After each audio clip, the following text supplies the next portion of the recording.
जो परिवार माता पिता बनने की समस्या से जूझ रहे हैं और वो बिल्कुल भी चिंता ना करें, आज हमारे साथ बात करने के लिए जुड़ी है धनबाद के senior IVF specialist Neha Priyadarshini.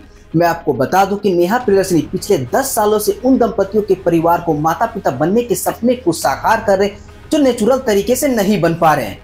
तो आइए हम सीधा डॉक्टर नेहा से ये जानने का प्रयास करते हैं कि माता पिता नेचुरल तरीके से न बन पाने का प्रमुख कारण क्या है, क्या आईवीएफ से जुड़वा बच्चे होते हैं। इन्हीं सब विषयों पर आइए हम डॉक्टर नेहा से सीधा जुड़ते हैं। मैम, नेचुरली माता पिता न बनने का मुख्य कारण क्या होता है? जितने भी कारण हैं इनफर्टिलिटी के, उसमें 40% कारण महिलाओं में होती है, 40% पुरुषों में और 20% कंबाइंड दोनों में, या अनएक्सप्लेन्ड जिसका कोई कारण ना हो, ऐसे चीज़ों में हम डिवाइड करते हैं। जैसे महिलाओं में अंडों का ना बनना, अंडों का समय पर ना फूटना, माहवारी नियमित नहीं आना, या पीसीओएस, फाइब्रॉइड्स, एंडोमेट्रियोसिस, ये सारी बीमारियां हैं। पुरुषों में भी 40% कारण होते हैं, जिसमें शुक्राणु का ना बनना, या कभी कभी शुक्राणु बनते हैं पर उनकी स्पीड कम होती है, मोटिलिटी कम होती है, या जो मेल पार्टनर्स होते हैं ऐसी जगह में काम करते हैं जहाँ टेम्परेचर बहुत ज़्यादा होता है, वहाँ भी शुक्राणु अच्छे नहीं बन पाते।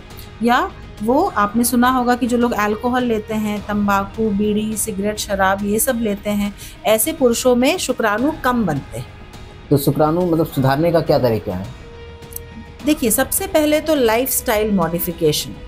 हम दवाई कितनी भी दें, पर अगर जो पुरुष है उनको बहुत ज़्यादा स्ट्रेस है, नींद पूरी नहीं हो रही है, और जो मैंने कहा इन्वायरमेंटल फैक्टर्स हैं, टॉक्सिन्स हैं, जैसे कि शराब, तंबाकू, बीड़ी, सिगरेट, और आजकल आपको बहुत ताज्जुब होगा जान करके कि जो लोग मोबाइल ज़्यादा यूज़ करते हैं, लैपटॉप यूज़ करते हैं, मोबाइल के रेडिएशन में ज़्यादा रहते हैं, ऐसे लोगों को ज़्यादा प्रॉब्लम होती है। तो सिर्फ दवाई नहीं, लाइफस्टाइल मॉडिफिकेशन, अपने जीवन शैली में आपको चेंजेस करने पड़ेंगे। अच्छा खाना खाना होगा, एक्सरसाइज, आप नियमित व्यायाम करें, और ये सारे टॉक्सिन से अपने आप को दूर रखें। लोगों में एक धारणा लगी रहती है कि आईवीएफ करवाने से जुड़वा बच्चे होते हैं, ना सच्ची है? देखिए, डिपेंड करता है कि हम कितने एम्ब्रियो महिला में ट्रांसफ़र करते हैं। जैसे कि अगर हमने 100 महिलाओं में 2-2 भ्रूण डाले वापस आईवीएफ के बाद, तो उस 100 में से 60 या 70 महिला को ही प्रेगनेंसी रुकेगी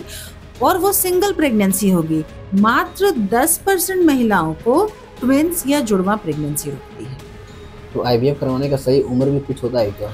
बिल्कुल, अभी तो हमारे पास गाइडलाइंस भी हैं गवर्नमेंट के, जो ये कहते हैं कि महिलाओं का जो उम्र है आईवीएफ का, वो मैक्सिमम 50 इयर्स, 50 साल के बाद नहीं करना चाहिए आईवीएफ। ये नियम है हमारे देश में, 50 इयर्स के बाद हम कर नहीं सकते महिलाओं में, और पुरुषों में 55 के बाद। बट आइडियली एक होता है कि ये जो नियम कानून है, दूसरा है कि कब आपको ज़्यादा सक्सेस रेट मिलेगा। तो आप कुछ भी प्रोसीजर करते हैं, यंग एज में करते हैं, तो बेटर सक्सेस रेट होता है। सो दैट इज़ कि आप 34-35 ईयर्स तक करते हैं तो उसमें रिजल्ट्स आपको बहुत अच्छे मिलते हैं। आईवीएफ कितनी कारगर साबित होती है? 100% रिजल्ट मिलता है? देखिए, 100% तो ईश्वर ने भी हम सबकी बॉडी को परफेक्ट नहीं बनाया है, किसी ना किसी में कुछ प्रॉब्लम होती है। तो जब ऊपर वाला ही फेल हो जाता है कि वो 100% नहीं दे सकता है रिजल्ट, तो हम इंसान हैं।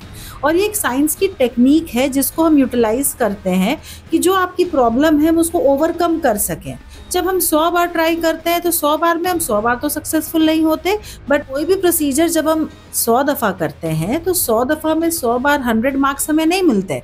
बट आज साइंस इतना एडवांस हो चुका है कि अगर हम 100 लोगों का आईवीएफ करते हैं तो at a time, single time में 60 to 70%, और अगर यंग कपल्स है तो बहुत आसानी से 80% पेशेंट्स में हमें रिजल्ट मिलते हैं।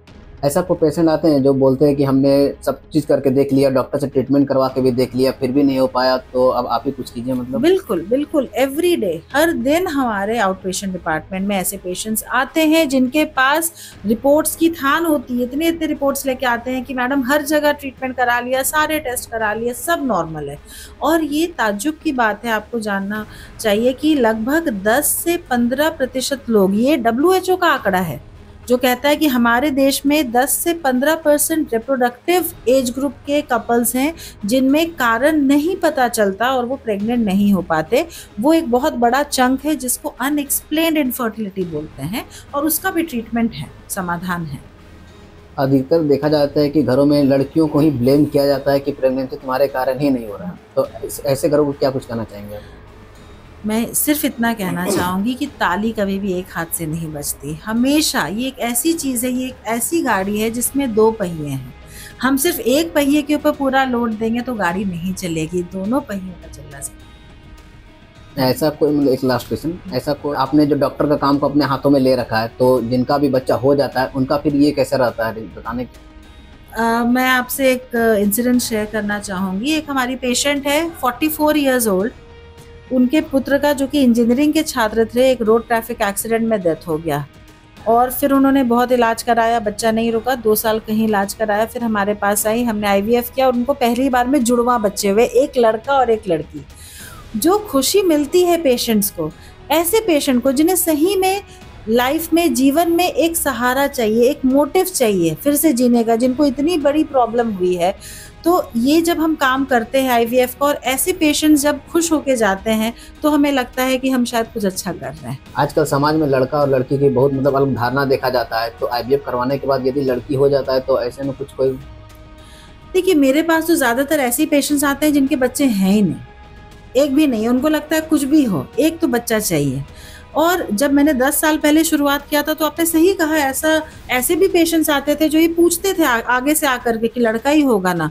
पर मैं ये धारणा भी आपके माध्यम से इसको क्लियर करना चाहूँगी कि IVF में लड़का ही होगा, ऐसा नहीं है। लड़का लड़की कुछ भी हो सकता है, लेकिन स्वस्थ बच्चा हो, ये हमारी जिम्मेदारी है। अच्छा, ये आपका जो क्लिनिक है उसका नाम क्या है? मैं सात्विक IVF, जो कि धनबाद का पहला IVF सेंटर है, इसकी स्थापना 2015 में हुई थी। तब से हम लोगों ने सैकड़ों ऐसे दंपति हैं जिनको संतान सुख की प्राप्ति की। लोगों का क्या संदेश देना चाहते हैं जो तंबाकू, सिगरेट, बीड़ी खाते हैं, मतलब क्या कुछ कहना चाहते हैं इसमें?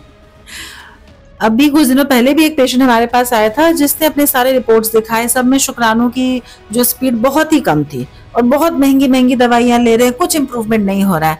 मैंने एक सिंपल सा क्वेश्चन पूछा कि आप क्या क्या चीज का सेवन करते हैं, आप बताइए, जो भी नशीली पदार्थ। उसने जो मुझे लिस्ट दिया तो मैंने बोला आप दुनिया की सबसे महंगी दवा भी खा लो, पर साथ में अगर आप ये खा रहे हैं आपको कभी भी रिजल्ट नहीं मिलेगा। तो अगर आपको बच्चा चाहिए तो सबसे पहले ये सारी नशीली जो भी दवाएं हैं अवेलेबल, उसका सेवन आप बंद कीजिए। आप यहाँ से प्रॉमिस कीजिए, यहाँ से निकलिएगा, सामने जो डस्टबिन है उसमें फेंक के जाइए, तभी आपको रिजल्ट मिलेगा, नहीं तो दुनिया की कोई भी दवा आपको रिजल्ट नहीं दे सकती। तो इन सब चीजों का जो नुकसान है वो इमीडिएट तो रिप्रोडक्टिव ऑर्गन्स पे दिखता ही है, लॉन्ग टर्म आपके हेल्थ पे, आपके लाइफ पे, आपके लाइफ स्पैन पे बहुत ही नेगेटिव इफेक्ट होता है। इसलिए प्लीज इन सब चीजों का सेवन करना बंद करें। तो ये सिटी सेंटर में है, 2nd फ्लोर, सात्विक IVF। बहुत बहुत धन्यवाद।